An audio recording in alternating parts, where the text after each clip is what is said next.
अरे ये समाजवादी नहीं नमाजवादी है, नमाजवादी। राष्ट्रीय चैनल का एंकर ऐसे अपशब्द बोल रहा है जो बीजेपी बोलती है। नहीं अपशब्द नहीं बोल रहा हूं, बीजेपी के अपशब्द मैं कोई एंकर अगर ये भाषा बोलता है, बीजेपी की भाषा बोलता है, दर्द हुआ है इस देश के लिए। आप किसी की चमचागिरी के लिए बात कर रहे हैं, मैं किसी किसी पार्टी के मेरे को क्या चमचागिरी के लिए बात कर रहे हैं। जी न्यूज को बताना पड़ेगा। सुरेंद्र राजपूत जी सुन लीजिए जी न्यूज बताकर जा रहा है, जी न्यूज स्टैंड लेता है ना, जी न्यूज ना दीपक चौरसिया। हम सर्टिफिकेट बांटने की दुकान नहीं है कि हम इतनों को लेंगे, इतने का बहिष्कार करेंगे। हम सर्टिफिकेट बांटने की दुकानवादी हैं, ये परिवारवादी हैं। और तीसरी बात मैं कह रहा हूँ, आपकी किसी बात से सत्ताधारी भी चिढ़े और उसके बाद चिढ़े अपोजिशन वाला और जोर से चिढ़े और उसके बाद आप पर ऑफेंसिव होकर हमले करने लगा। पहले आप आपने सच बोला क्यों गए? हम सच को सच और झूठ को झूठ, हम सच को सच और गलत को गलत हमेशा कहेंगे। शुरू करते हैं बिना किसी डेडिकेशन के भारत न्याय यात्रा। सुरेंद्र सिंह राजपूत जी क्या नया होगा इसमें? दीपक भाई आप लोग कुछ भी कह लें, अरे मैंने तो कुछ कहा ही नहीं भाई अभी। अरे मैंने सब सुन लिया सर। ऐसा थोड़ी है कि आपको ऐसा प्रारंभिक उद्बोधन नहीं सुना, ऐसा थोड़ी है कि मैंने ये नहीं सुना कि आपको क्रिसमस हॉलीडे दिखाई दिए, आपको दिवाली की छुट्टियां तो दिखाई नहीं दी। समझ रहे हो आप?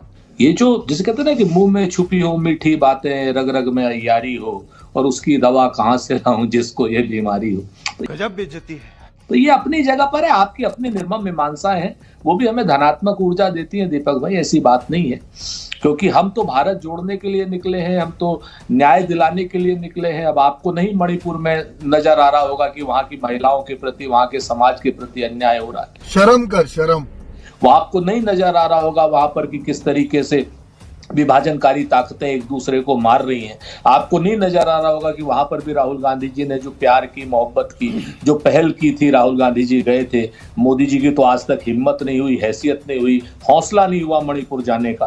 क्या बात है सर, क्या बात है सर। इसके प्रखर प्रवक्ता सुरेंद्र सिंह राजपूत और गोदी मीडिया की एंकर दीपक चौरसिया के साथ हुई तीखी बहस। भाजपा की इस नौटंकीबाज प्रवक्ता के साथ साथ गोदी एंकर को भी कांग्रेस प्रवक्ता ने लाइव डिबेट पर ही बख्तिया उठाया। दरअसल ये बहस हो रहा था राहुल गांधी की भारत जोड़ो यात्रा के बाद भारत न्याय यात्रा चलेंगे, उसी पर हुई थी ये बहस, जहां पर सुरेंद्र सिंह राजपूत को करने लगा गलत सवाल। उसी पर गुस्सा हुई कांग्रेस प्रवक्ता और भाजपा की इस ठोंगी प्रवक्ता ने समाजवादी पार्टी को बोल दिया लाइव डिबेट पर ही नमाजवादी पार्टी। उसी पर फर्क उठे दोनों ही प्रवक्ता और दीपक चौरसिया की हैसियत तक कहने लगा। हुआ कि सत्ता नशा को देखकर समाजवादी पार्टी के प्रखर प्रवक्ता राजकुमार भाटी ने उसको सत्ता परस, सामचा और चाटुकार पत्रकार कह दिया। ये गोदी एंकर की हिम्मत तो देखिए, खुद समाजवादी पार्टी को नमाजवादी पार्टी कहकर ये कह रहा है कि जी न्यूज और दीपक चौरसिया कभी भगते नहीं, जो कहता है वो एक सबूत के साथ कहते हैं। तभी पलटकर पूछा कि आपके पास क्या सबूत है कि दूसरे पार्टी को नमाजवादी पार्टी कहो? आप लोगों के पास मैं 100 कॉल नोटिस भेजूंगा। कांग्रेस प्रवक्ता ने यह कहकर उसको लाइव डिबेट में ही दिया था। लेकिन दीपक चौरसिया की इतनी घटिया बातों का समर्थन देने के लिए तुरंत उस मैदान पर कूद पड़ा भाजपा प्रवक्ता के शर्मा। लेकिन के शर्मा को भी मुखी खाकर जाना पड़ा। आखिर कैसे एक नेशनल चैनल की एंकर एक राष्ट्रीय पार्टी को समाजवादी पार्टी कहने की ठप्पा, इसकी जिम्मेदारी उसको किसने दिया? क्या भाजपा और बीजेपी के लिए ऐसा शब्द का इस्तेमाल कर सकता है ये एंकर? कांग्रेस प्रवक्ता सुरेंद्र सिंह राजपूत और समाजवादी पार्टी के प्रवक्ता राजकुमार भाटी ने इस गोदी एंकर को दिन में ही दिखाया था। फिर आगे क्या हुआ जानने के लिए देखिए पूरा वीडियो। अगर आप लोगों को ये वीडियो अच्छा लगे तो प्लीज वीडियो को लाइक करके चैनल को सब्सक्राइब जरूर कीजिएगा। अब आगे वीडियो। तो आपको ये सब नहीं नजर आ रहा होगा।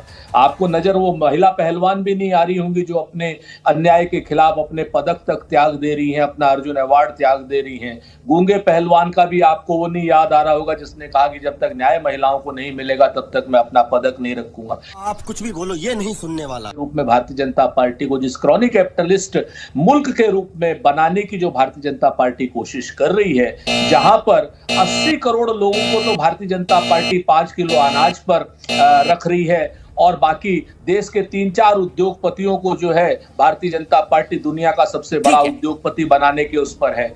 बात तो सही है। आज की डेट में हिंदुस्तान के अर्थव्यवस्था तो 5वीं अर्थव्यवस्था की बात कर रही है, लेकिन पर कैपिटा इनकम जो है हर भारतीय की इनकम, मेरी और आपकी इनकम दुनिया में 143वें नंबर पर है। अगर इसके विरोध में हम यात्रा कर रहे हैं तो निश्चित तौर पर यात्रा को हमारी समर्थन मिलेगा। के शर्मा जी आपको भी समर्थन देना चाहिए, स्वागत करिए। राहुल गांधी जी मेहनत कर रहे हैं। यात्रा लोकतंत्र में आप यात्रा करें, कुछ भी करें, किसी तरह जन जागरण करें, ये सबको अपनी स्वतंत्रता है, इसमें कोई दो मत नहीं। वैसे भी राहुल गांधी विरासत पुत्र हैं, चांदी की चम्मच से दूध पी के बड़े हुए हैं। ओ अच्छा, चाहूंगा ये यात्रा करें। हमने भारत जोड़ो यात्रा देखी है, जितने उसमें जोड़ने की बात नहीं, उससे ज्यादा नफरत करने वाले और भारत तोड़ने वालों के साथ हमने देखा उनको। और पूरे हमने क्या, पूरे देश ने देखा है। तू चुप रहे बाबा, तू चुप रहे। हाँ? आप मणिपुर से नफरत कर रहे हैं। प्रधानमंत्री जी की आज भी हिम्मत नहीं हुई कि मणिपुर में चले जाएं, वहां की महिलाओं के दर्द पर कुछ मरहम लगा दें। मणिपुर में चले जाएं, वहां की कुकी जनजाति पर, मैती जनजाति पर कुछ मरहम लगा दें। प्रधानमंत्री जी की आज भी हिम्मत नहीं हुई। हाँ, प्रधानमंत्री जी को बिल्कुल पूरी तरीके से ऐसा लग जाता है कि जब अमेरिका के राष्ट्रपति की बिटिया का जुकाम हो जाता तो उसके लिए ट्वीट आ जाएगा, लेकिन प्रधानमंत्री जी का ट्वीट साक्षी मलिक के लिए नहीं आता। इस सज्जन को क्या तकलीफ है भाई? गूंगे पहलवान के लिए नहीं आता। प्रधानमंत्री जी का ट्वीट उन 750 किसानों के लिए नहीं आता, जिसके आज की डेट में जो 750 किसान शहीद हो गए थे, आज भी उनके बस हवा निकल। मणिपुर के संदर्भ में बाकायदा प्रधानमंत्री जी ने भी बयान दिया, सदन के अंदर दिया। देश के गृह मंत्री वहां निरंतर प्रवास किए, देश के हमारे सारे अधिकांश मंत्री वहां गए, लोगों से मिले और धीरे धीरे वहां जो है सद्भावना की शुरुआत की। यहाँ की जनता इमोशनल है, चूतिया नहीं। भाटी जी, मैं आपसे जानना चाहूंगा 14 जनवरी तक अगर टिकट फाइनल नहीं हुए, ये फाइनल नहीं हुआ कि कौन कितनी सीटों पे लड़ेगा, तो अखिलेश जी न्याय यात्रा में शामिल होंगे? हो जाएगा, बढ़िया गठबंधन हो जाएगा, कोई दिक्कत नहीं है, सीटों का बंटवारा हो जाएगा। तो न्याय यात्रा में शामिल होंगे अखिलेश यादव जी? उत्तर प्रदेश से गुजरेगी। भारतीय जनता पार्टी इस घमंड में रहती है कि हम इनके पास तो बहुत संसाधन है, मीडिया का सहारा है, चुनाव आयोग का सहारा है, ईडी है, इनकम टैक्स है, झूठ फैला देंगे, जाति धर्म के नाम पर लोगों को बरगला देंगे, भावनाएं भड़का देंगे। सही पकड़े हैं, लेकिन वो सब तिकड़म है। बेहतर रास्ता करो, कुछ आप भी भड़काया करो भाटी जी। ये भड़काते तो आप भी करो। राजनीति में अर्थदंड सामवेद सब चलता है। हम जान दे सकते हैं देश के लिए, लेकिन देश को तोड़ने के लिए कोई काम नहीं करेंगे। जिस गतिविधि से देश का नुकसान होता हो, समाज का नुकसान होता हो, हम नफरत की राजनीति कभी नहीं करेंगे। हम देश का, हमारे लिए देश का संविधान और कानून सर्वोपरि है। ये हुई ना बात। शायद ये दीपक भाई आपने नहीं पढ़ा होगा, लेकिन लोगों ने बहुत अच्छा से पढ़ा है ऐसे नव समाजवादियों को, तभी आज ये इस हाशिए पे बैठे। अरे सर, समाजवादी नहीं, नमाजवादी हैं। बिल्कुल मैं नमाजवादी। अभी बदत है भाई, अभी बदत है। घोर आपत्ति करता हूँ इस वाक्य पे, आपके पे दीपक जी। मैंने कह दिया भाई, कह दिया। घोर आपत्ति करता हूँ मैं। ठीक है, आपत्ति घोर आपत्ति करता हूँ। नमाजवादी भी इंसान ही होते हैं, नमाज पढ़ने वाले भी मानवी होते हैं, मनुष्य होते हैं। मुस्लिम वोटों का तुष्टीकरण है और कुछ नहीं। मैं आज कह रहा हूँ, तेरा तो गेम बजाना पड़े। आप बिल्कुल गलत कह रहे हैं। मैं बिल्कुल सही कह रहा हूँ। आप बिल्कुल गलत कह रहे हैं। आप बिल्कुल सही कह रहा हूँ। आप किसी की चमचागिरी के लिए बात कह रहे हैं। किसी पार्टी मेरे को क्या चमचागिरी के लिए बात कह रहे हैं? चमचागिरी इस देश का सच्चा देश प्रेम समाजवाद में ही नहीं है। शाबाश। और समाजवाद को बहुत विस्तार में समझने की जरूरत है। लोहिया जी समझा के गए थे, मुलायम सिंह जी भूल गए, समाजवाद परिवारवाद बन गया। उससे समाजवाद समझ में नहीं आएगा। ना नहीं आएगा भाई। सिंह को तो ये भी लोहिया जी समझा के गए थे, कर्पूरी ठाकुर समझा के गए थे, उनका समाजवाद परिवारवाद बन गया, और वो परिवारवाद अब नमाजवाद बन गया।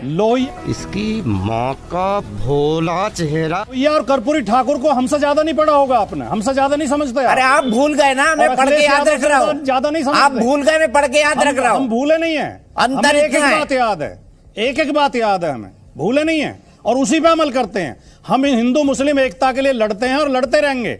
हम मुसलमान को अपना भाई मानते हैं, लेकिन हम नमाजवादी नहीं है, हम समाजवादी। शाबाश बेटा। और मैं इसकी घोर निंदा करता हूं कि एक राष्ट्रीय चैनल का एंकर ऐसे अपशब्द बोल रहा जो बीजेपी बोलती है। नहीं, अपशब्द नहीं बोल रहा हूं। बीजेपी के अपशब्द है। एक फैक्ट, हम नमाजवादी नहीं, हम समाजवादी हैं। एक तो हम मुसलमान को अपना भाई मानते हैं। एक बात सुन लीजिए, मेरी बात एक बात सुन लीजिए प्लीज, एक बात सुन लीजिए। अबे चुप। मैं किसी तरह की टिप्पणी करता नहीं हूं, और अगर कोई टिप्पणी करता हूं तो वो पुख्ता होती है, वो पुख्ता होती है। आप बीजेपी की भाषा बोल रहे हैं, ये क्या पुख्ता है? ये जो बीजेपी गालियां देती है हमें, उन गालियों को आप दोहरा रहे हैं, ये कौन सा जिम्मेदारी है? खोपड़ी तोड़ साले। कोई एंकर अगर ये भाषा बोलता है, बीजेपी की भाषा बोलता है, शर्मनाक है इस देश के लिए, मीडिया के लिए शर्मनाक है। मेरे गुरु एसपी सिंह ने मुझे एक बात सिखाई थी। वो क्या सिखाई थी? जब आपकी किसी बात से सत्ताधारी भी चिढ़े और उसके बाद चिढ़े अपोजिशन वाला और जोर से चिढ़े और उसके बाद आप पर ऑफेंसिव होके हमले करने लगा। अच्छा, पहले आप इसका गाली मतलब दो, आपने फिर सच कहोगे बोला चिढ़ है। क्यों गए? हिपोक्रेसी की भी सीमा होती है। पहले आप गाली दो, मतलब आपने सच बोला है। मैं आपके अब लिए धीरेन्द्र कुमार मुन्ना जी अपनी मैं बात आपके कंप्लीट लिए कर लीजिए। टिप्पणी कर दूंगा, फिर मैं आप के नाराज हो शर्मा जी जाएंगे के पास जाऊंगा।